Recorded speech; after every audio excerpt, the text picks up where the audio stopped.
I never imagined I would It attend a is better meeting if where we my divide the children estate discussed now. my money as if Father I will were never already agree to gone. sign. My name is Robert Harrison. I am 73 years old, a widower, and the founder of a construction company I built from nothing. For nearly 50 years, I worked before sunrise and came home long after dark. I missed vacations, birthdays, and countless weekends because I believed I was building a better future for my family. When my wife Margaret passed away after a battle with cancer, my world became painfully quiet.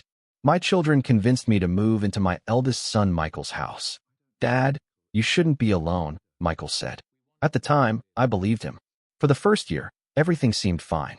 My daughter Sarah visited often, and my younger son Daniel called regularly. I felt grateful. I thought I had raised loving children. Then one routine doctor's appointment changed everything.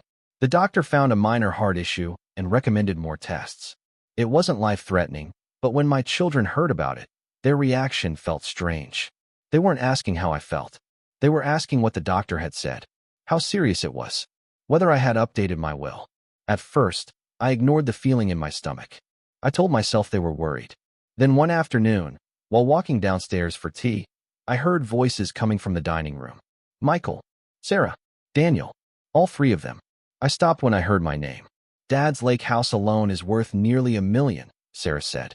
Michael replied, "The company shares are worth much more than that." Daniel laughed. "Looks like we'll all be comfortable someday." They laughed together. My hands started shaking. I stood frozen outside the door. "Do we know exactly what's in the will?" Sarah asked. "Mostly equal distribution," Michael answered. "Good," Daniel said. "At least nobody gets cheated." Nobody gets cheated. Except the man who was still alive. That night, I couldn't sleep. I kept replaying every word. For the first time, I wondered whether their concern for me had ever been genuine. A week later, my suspicion turned into certainty. Michael accidentally left his laptop open in the study. I wasn't snooping. I simply walked in looking for a book. An email was open on the screen. The subject line read, "Estate planning discussion." I stared at the screen. My children had been discussing how to divide my assets. They had spreadsheets, property valuations, estimated inheritance calculations, all prepared while I was still breathing. That night, I made a decision. I wouldn't confront them. Not yet. Instead, I wanted to know the truth. The complete truth. Over the following months, I watched carefully. The more I watched, the more I learned. Sarah only visited when financial matters were involved. Daniel suddenly became interested in my investments. Michael repeatedly suggested that I give him power of attorney. Every conversation somehow returned to money. One evening, I visited a small diner where I often had coffee. The waitress, Emma, noticed something was wrong. "You seem sad today, Robert," she said. I smiled weakly. "Just family problems." She sat down during her break. For an hour, she listened without interrupting. No judgment, no hidden agenda, just kindness. That simple conversation meant more to me than anything my children had done in years.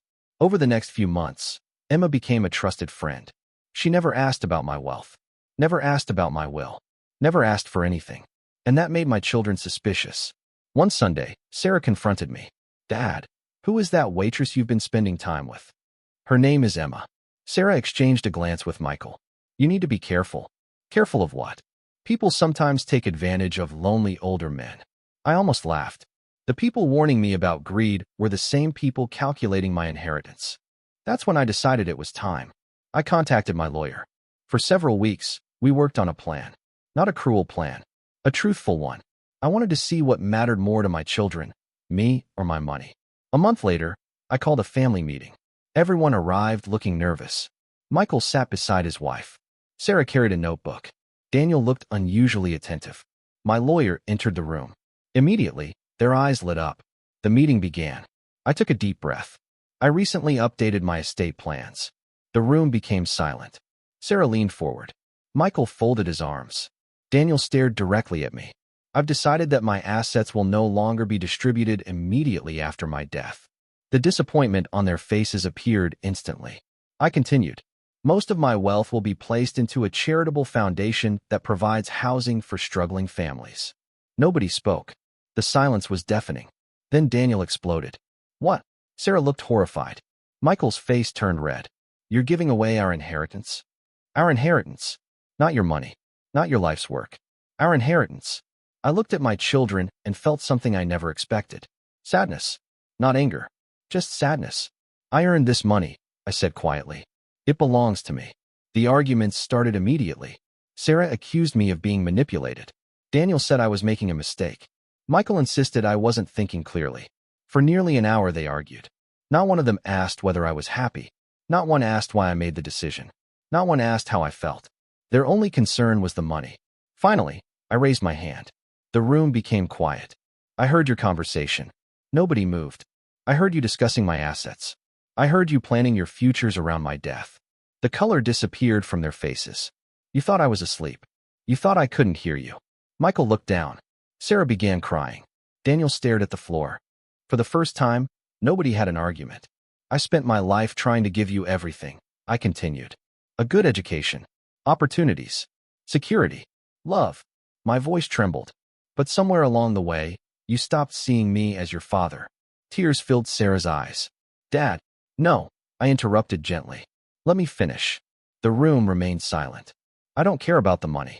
I care that my own children treated me like a bank account with a heartbeat. Nobody could look at me. I wasn't afraid of dying, I said. I was afraid that I no longer mattered. Sarah began sobbing. Michael wiped his eyes. Even Daniel looked ashamed. Then something unexpected happened. Michael stood up. Dad, I'm sorry. For a moment, nobody spoke. Then Sarah stood as well. So am I. Daniel nodded. We were wrong. Maybe they truly meant it. Maybe they didn't. But for the first time in a very long time, I saw guilt instead of entitlement. Over the next year, things slowly changed. The conversations became less about money and more about family. The visits became more frequent. Not because they wanted something, because they wanted time together. I eventually modified the estate plan again. The charitable foundation remained. But my children were included as well. Not because they deserved the money, because I wanted to believe people could learn from their mistakes. Today, I am 75. I still drink coffee at Emma's Diner. I still miss my wife every day. And I still remember that painful afternoon outside the dining room. But I also remember something else. Money doesn't reveal who people are. It reveals who they have been all along. The greatest gift I ever gave my children wasn't an inheritance. It was the opportunity to realize what truly mattered before it was too late. And thankfully, they learned that lesson while I was still alive.